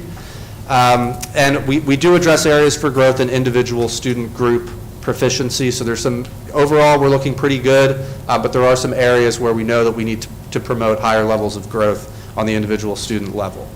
Moving over to mathematics, and again, this is what sort of alludes back to what Mrs. Hemstetter was advocating for. In this section, you do have a link to our comprehensive mathematics plan. It's also in draft mode at this time. We have made progress on the NWEA MAP. That's more of a formative assessment that we administer 3 times annually. We have made growth in diminishing gaps between individual student groups there using that assessment for math. We are still looking at a very low level of proficiency in grade 10 mathematics, and that's when it really counts for college and career readiness. As Mrs. Hemstetter mentioned, we are playing a staff member down in that department. We really need support there to ensure that we're able to support student proficiency in mathematics at the high school level. There are additionally areas for growth by individual student group, which we point out in our plan, and we talk about how we might be able to strategize to support proficiency among those student groups. Algebra 1, which is an assessment that students can take at the middle school or the high school level. We are noting drops in middle school proficiency for Algebra 1, and we address that in our plan. And in addition to that, we mentioned some of the changes that have occurred this school year, both at the middle school and the high school, including accelerated 6th and 7th grade math programs with creatively scheduled interventions, and a year-long Algebra 1 course offered at the high school. The idea there is that you can diagnose students who are not becoming proficient at the semester shift. Those students can then be moved to the semesterized Algebra 1 course and receive essentially, a second dose of instruction there on those concepts in Algebra 1. High-quality school day tutoring, we address the role of student support coaches, which may be a thing of the past because those are funded through the Maryland Leads Grant. We address what is really a new culture of progress monitoring through formative assessment, specifically at the elementary level. And then again, like I noted, lack of sustainability of that model as the Maryland Leads Grant expires at the end of June. Support pathways for students to achieve college and career readiness. This includes our 9th grade tracker, where we're able to, as students enter the high school, we know the students that are on and off track to graduation. We experienced a 3.2% increase in students who are on track to graduate this year. We describe various interventions that are available at the high school level with Mrs. Hemstetter and her team, including school day interventions through the Trojan Time program, the evening school program, and then the year-long course, for example, the Algebra 1 course. Individual learning plans for college and career readiness is something that we're still trying to figure out how to do in a way that minimizes the burden on the already burdened staff at the high school. So we're figuring out how to offer those learning plans in a way that's really streamlined and efficient. That brings us to the post-college and career readiness pathway options. We describe our 8 advanced placement course offerings. There are 13 of them available at the high school. We discuss our dual enrollment agreements with Washington College and Chesapeake College. We discuss expansion to our career and technical ed program, including expansion to the apprenticeship program and to our new computer science program. And we discuss significant advances through the grades 6 through 12 career counseling program at the middle school and high school. Okay, so that is the large pillar. Moving into pillar 4, this is more resources to ensure all students are successful. 6 questions here as well. 2 of them pertaining to the work that we're doing to support our multilingual learners, formerly referred to as our English learners. So how are we engaging and communicating with multilingual families? How are we supporting language acquisition for multilinguals? How are we going about improving education for students with disabilities? We're discussing progress in disproportionate identification. And we address our community school model and expansions to behavioral health support as well. So diving into that content, engagement with multilingual families, the state released a position description for a multilingual family coordinator, and we are unable to fill that with a single individual. So we have demonstrated that we're fulfilling all of the responsibilities of that role through our English learner family liaison and our teacher specialist for English learners. We do provide data on the use of the Genie application, which is a sort of on-demand translator service. So there were approximately 80 uses. 96.2% of those were for engaging with Spanish families.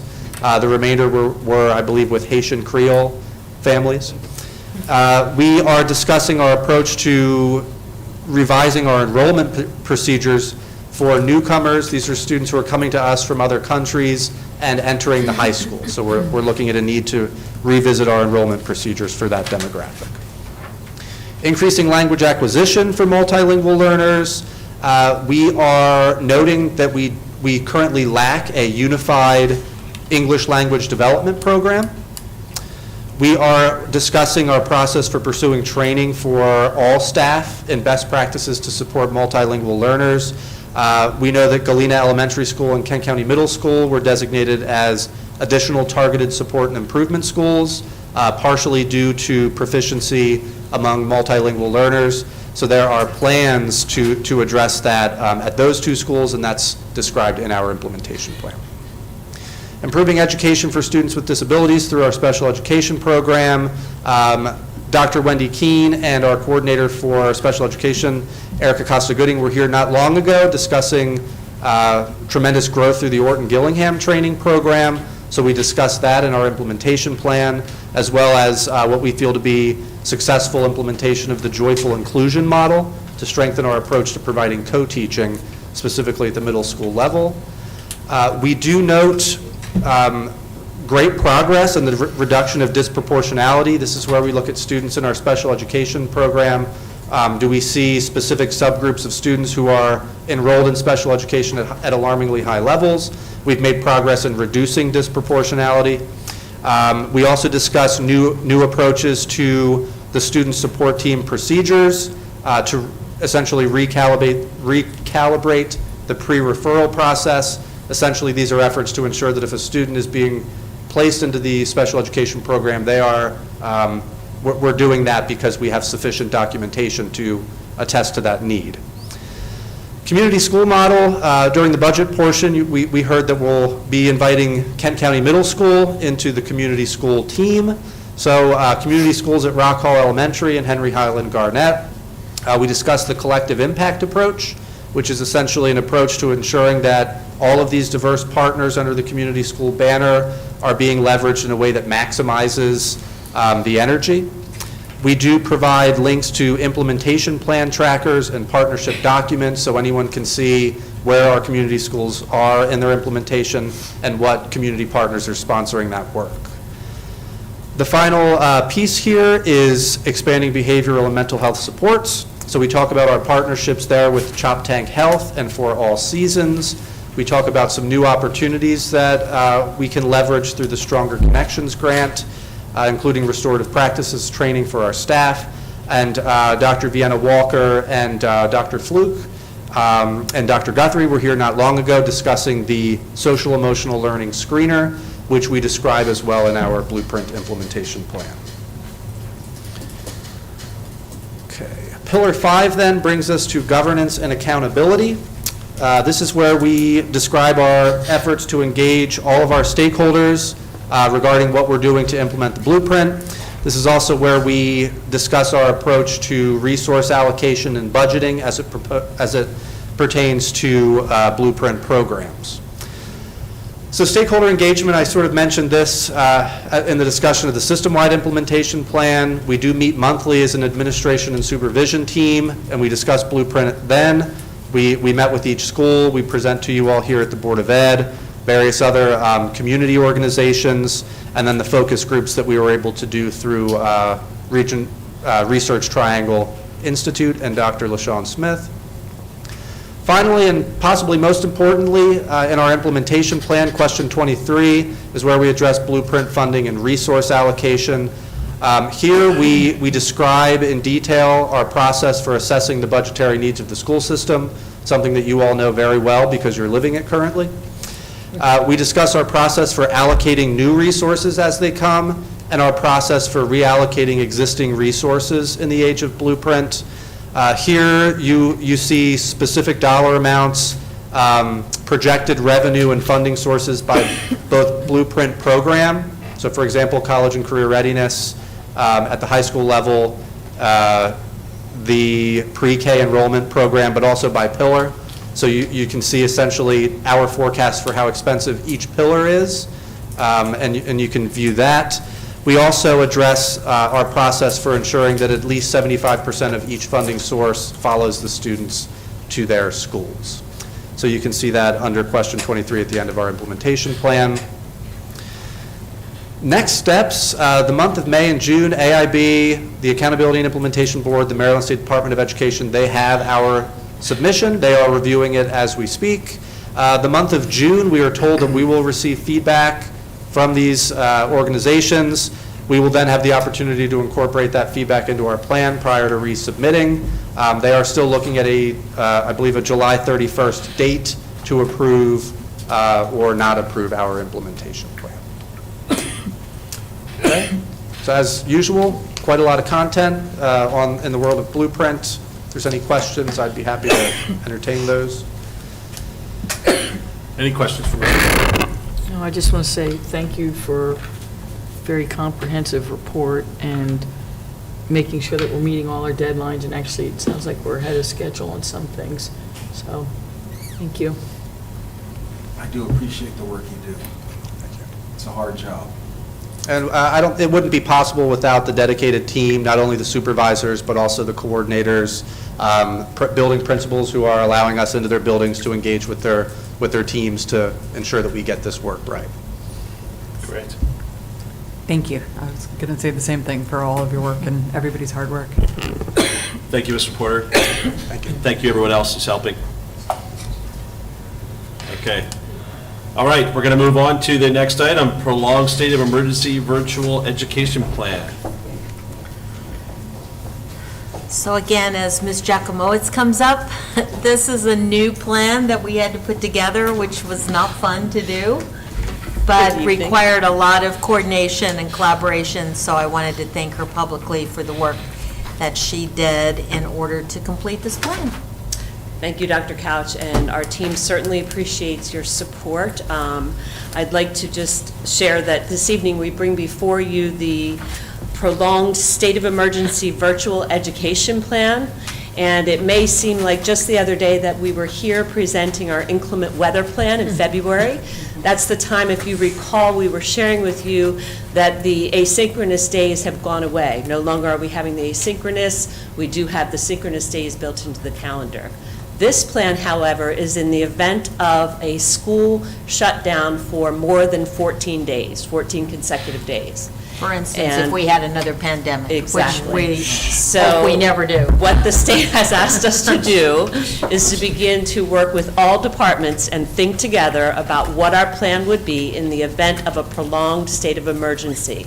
And before I share with you the overview of our plan, I just want to say that truly I have to give a shout out to Nicole. Nicole has been instrumental in this process. You know her as our coordinator of mathematics, Nicole Boyce. However, in Kent County, we wear many hats. And Nicole worked collaboratively with all departments and held several meetings to bring us together to put together this comprehensive plan. It begins with a quick overview, and there is I'm not going to go through every page of the plan, I'm just going to kind of give a succinct version. The overview gives the purpose of the plan. The instructional plan itself gives a summary of the various types of services that we would offer, from daily learning experiences to the incident where we may be fully remote versus hybrid, and all different possibilities. We were asked to include our curriculum plan, and just like in the past, we will use our core programs for the curriculum in the event of a prolonged emergency closing. We will also be required to take attendance and hold both staff and students accountable for the teaching and learning in this event. There's also emphasis, and it really does mirror what you've heard both with our budget as well as the blueprint, an emphasis on equity.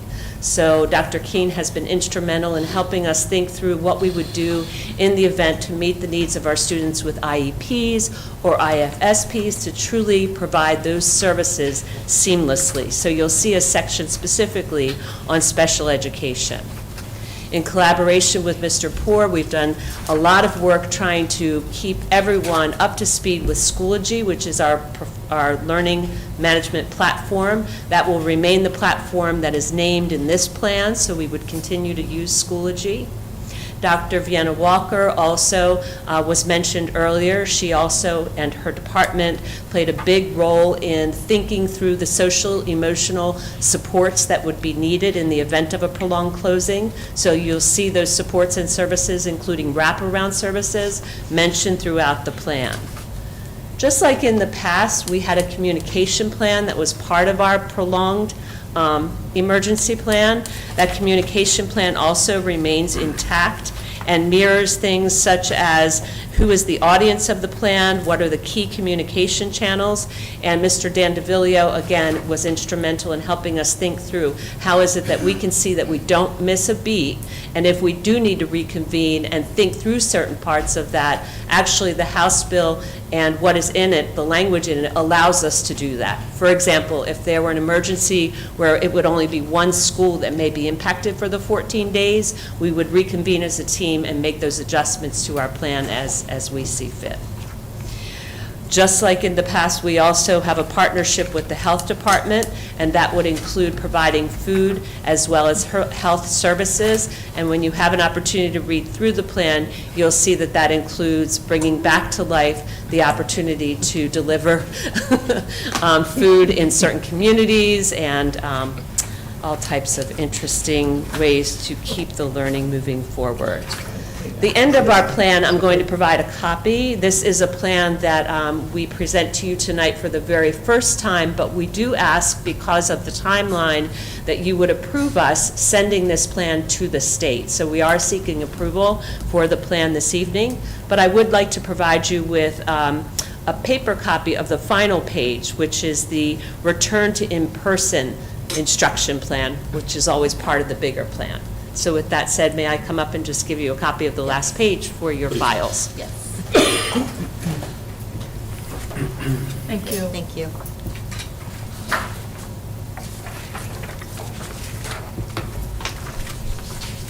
And so at this time, I am asking if there are any questions. I will do my best to answer, and if not, I will find out the answer for you. And also, if there are no questions, may we move forward with seeking approval for the plan.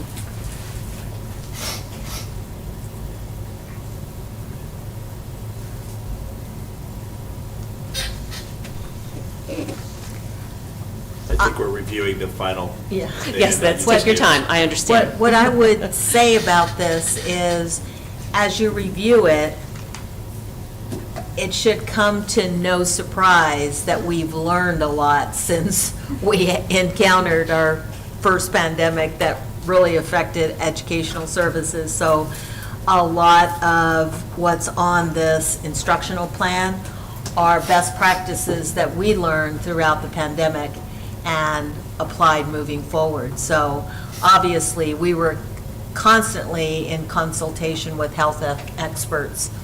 And I don't think we could have gotten through what we did had we not had those weekly calls. And I just think about all the calls that our superintendents had on a weekly basis.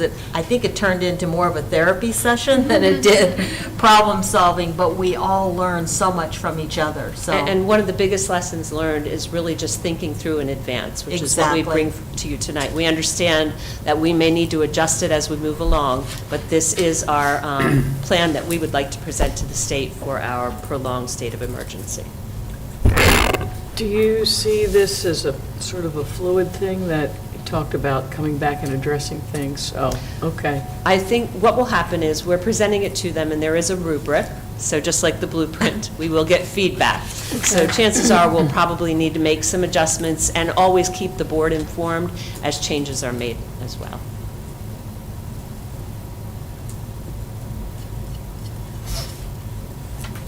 Yeah, I'll just make a couple comments. I think the plan is extremely thorough, and I'm glad we have kind of the playbook that if we ever have to run into that situation again, you know, having the playbook is huge. So it's really great. I will say, I don't know that I've ever seen the key communication channels listed as thoroughly, which just really calls out that we use these every day. Every day. And it's not 3 or 4 means of communication. We're talking a lot. Exactly. It's funny, I was looking at the exact same thing. And it just, we kind of just assume and we see it. I mean, emails work, Mr. Rhodes mentioned email from Ms. Hemstetter, but this is fascinating. The tools that we have in our stable, it's pretty cool. Any additional comments? It's just- Okay. I was just going to say that the timing, the class of 2024 were freshmen when COVID this hit. COVID hit. So I'm just thinking This it's, would have been very nice to have. If we had a crystal ball, right? We were just waiting to deliver it with you being there, so it's all good. Okay, that being said, the administration is recommending approval of the KCPS Prolonged State of Emergency Virtual Education Plan. Do we have a motion to approve? I'll make a motion to approve. Ms. Sullivan has the motion. Do we have a second? I'll second. Mr. Rhodes has the second. Any comments or questions? Okay, we'll go ahead and call for the vote. All those in favor? Aye. Opposed? And I'm just asking for a clarification. This is a plan, so Ms. Messick, can we have Ms. Messick, please, your vote? Aye. The ayes have it, the motion passes. Thank you, Ms. Jackmonowitz, we Thank you, appreciate it. everyone. Thank you. Thank you. Okay, administrative services. Ms. Stewart, first of all, thank you for coming out. Yes, I mean, I failed to acknowledge the fact that Ms. Stewart, through her injury, made it out this evening, and we certainly appreciate your being here this evening. Thank you so much. And hopefully you'll have speedy recovery. Okay, we'll move into the expenditures revenue report. Ms. Stewart.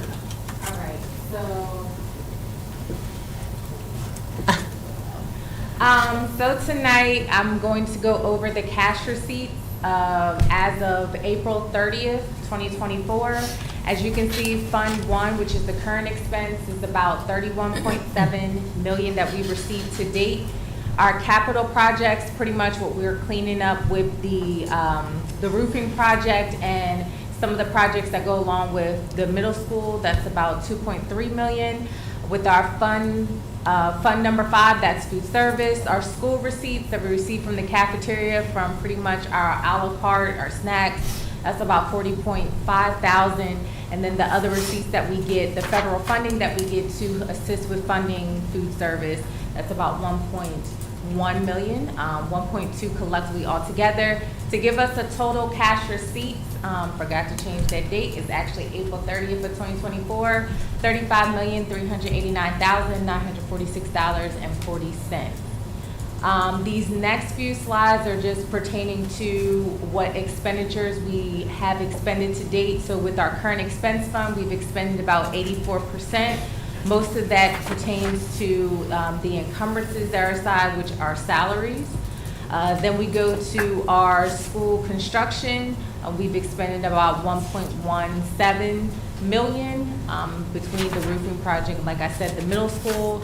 Then we have our food service fund. The 102%, essentially, we are over with what we budgeted, but as I continue to note, food service has a large fund balance that we have to spend down the funding. So some of the things that we were able to purchase, like for example, you'll see in equipment, the $24.9 thousand, that was the NGPO. That was the forklift. We purchased a new forklift for our warehouse, so those are things that will come out of fund balance, but we are still good to go. And then last but not least, that is our restricted funding, about 61% of our restricted funds. This includes everything that we have received to date as of April 30th, as well as any new grants that we received for 2024. And the last slide is just going to give you an overview of revenue and expenditures collectively as of April 30th. So this is just for information only, but if you have any questions or, feel free to ask. Okay. Are there any questions or comments? Okay, Ms. Stewart, thank you so much, appreciate it. The next item on the agenda is the fiscal year 2024 Math Lesson Study Plan Grant.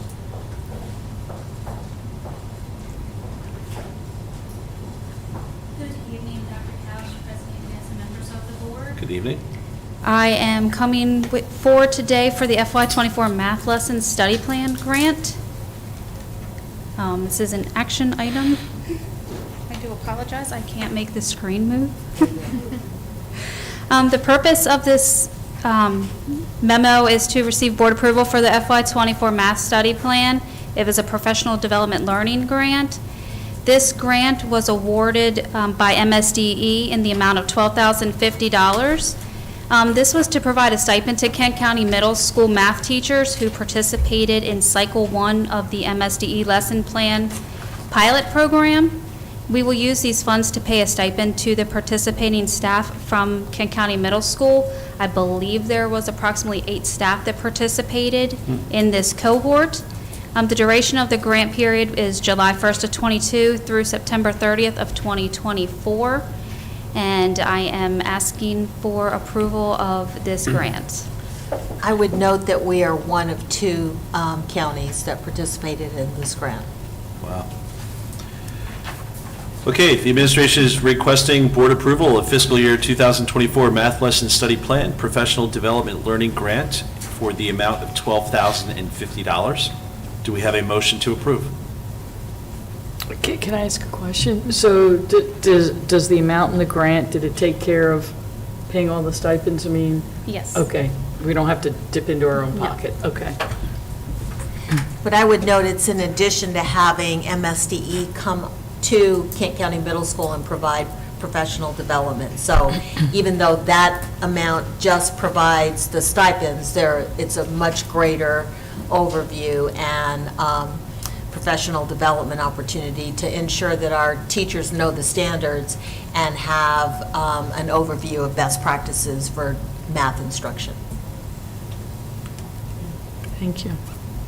Do we have a motion to approve? I'll make a motion to approve. Ms. Sullivan has the motion. Do we have a second? I'll second. Ms. McGee has the second. Are there any additional questions or comments? Okay, we'll go ahead and call for the vote. All those in favor? Aye. Aye. Opposed? Hearing no opposition, the ayes have it. The motion passes. Thank you. Thank you. Appreciate it. Okay, the next item on the agenda is the food service donation. Dr. Couch, President, guests, members of the board, I know it takes for me to present it, but I'm going to have our support supervisor for food service present this donation request. Thank you, Lisa. Good evening. We received a donation from Wesley Chapel. It was actually donated to Rock Hall Elementary itself. Ms. Spiro stated that she would like the funds to go directly towards the second meal fund for the cafeteria. So that allows the students to, if they're still hungry, that they can get a second meal. So we are very thankful for Ms. Spiro and appreciate the donation, and we're asking for approval that you allow us to accept the donation. Great, thank you. The administration is requesting board approval of the $1,000 donation from Wesley Chapel for Rock Hall Elementary School's second meals. Do we have a motion to approve? I'll make that motion. Ms. McGee has the motion. Do we have a second? I'll second. Ms. Sullivan has the second. Any additional comments or questions? Not hearing any, we'll go ahead and call for the vote. All those in favor? Aye. Aye. Opposed? Hearing no opposition, the motion passes. Thank you very much. Thank you. Appreciate it. Okay, we're going to move on to Policy GA, Human Resources Policies Goals. Thank you, President Mr. Getz, Dr. Couch, school board members. Tonight before you, I have a first read of Policy GA, which is Human Resource Policy Goals. This is about a 23-year-old policy.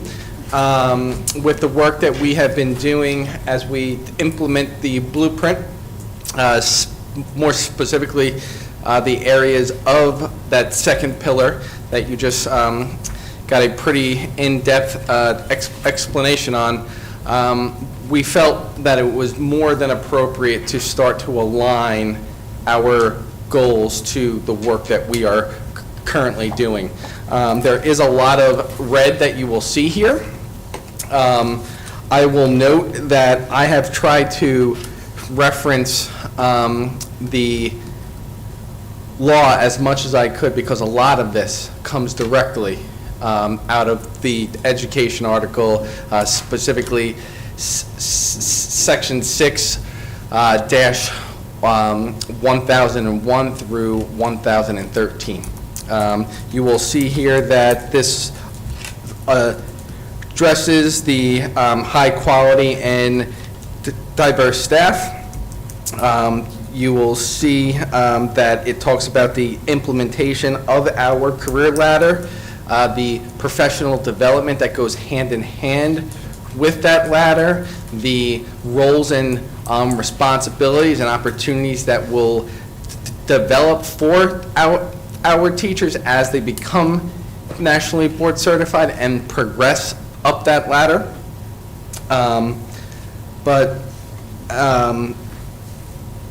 I will also state too that, if you look back to our strategic plan, which, aligns very closely with the blueprint, these proposed updates also align with our strategic plan that outlines the high quality and diverse staff. Okay. As Mr. Hutchins stated, this item is for information only. Are there any questions for him now? It'll be brought back to you at the next board meeting for approval. Gotcha. Okay, thank you, Mr. Hutchins, appreciate it. You're welcome. Okay, the next item on the agenda is the Citizen Advisory Committee membership. Thank you, Mr. President, members of the board. Just for public notification, the board did review all of the CAC applications, and at this time, I will announce the new members for the CAC, and also note that any deficient areas that we have still in filling seats. For Kent County Middle School, the new member will be Christine Clark. Garnett Elementary School, Dan DeVillio. Kent County High School, Tish Collins and Sarah Clark de Reza. Student member of the CAC, William Christel. Community at Large, Paula Reeder. Rock Hall Elementary School, a returning CAC member, Carol Manley. And I would just note that now with Mr. Eisman's appointment to Kent County High School, we have a new opening at Kent County Middle School, so we will be seeking additional applications to fill that seat. And we have openings at Galena Elementary. We have 2, actually. We have a resignation from a member, and then we have 1 outgoing member. So Galena Elementary needs 2 members, Kent County Middle School needs 1. So hopefully I will reach out to those principals, and you should be able to review new applications and appoint new committee members with the beginning date of July 1. Okay. Thank you very much. Public participation, Ms. Gale? No, okay. The next item on the agenda is our notification of our next meeting. The next meeting of the Board of Education will be a quarterly meeting on Tuesday, May 28th, 2024, beginning at 5 p.m. Excuse me, Yes. can I interrupt? I was asked, and so I would like some guidance on this. Would you be amenable to having a closed session at the quarterly meeting, because we are going to have additional personnel that we would like to bring forward? We thought that we would be able to bring everything forward at this meeting, but as you know, we moved it up a week, and so I'm requesting that we have a closed session. We could still do it at 5, but we would have to have the meeting at 6. We would provide you with dinner. Well, then yes. Well, then absolutely yes. No. All right, so I'm going to try to revise Okay, this. sorry. The next meeting of the Board of Education will be a quarterly meeting on Tuesday, May 28th, 2024, beginning at 5 p.m. with a closed session. Open session will be immediately followed by the board, open session will resume at 6 p.m. The next regularly scheduled monthly meeting of the Board of Education of Kent County will be held on Monday, June 10th, 2024, beginning at 5:30 PM. Open session will be immediately followed by the board members going into closed session. The open session will resume at 6:30 PM. Both meetings will be located at the Administrative Building in the boardroom, 5608 Boundary Avenue, Rock Hall, Maryland, 21661. The last item on the agenda is to adjourn. The administration is recommending approval to adjourn this meeting.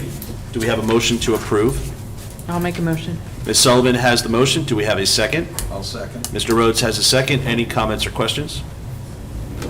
Hearing none, we'll go ahead and call for the vote. All those in favor? Aye. Ms. Messick? Aye. The ayes have it. The meeting is adjourned. Thank you, everyone.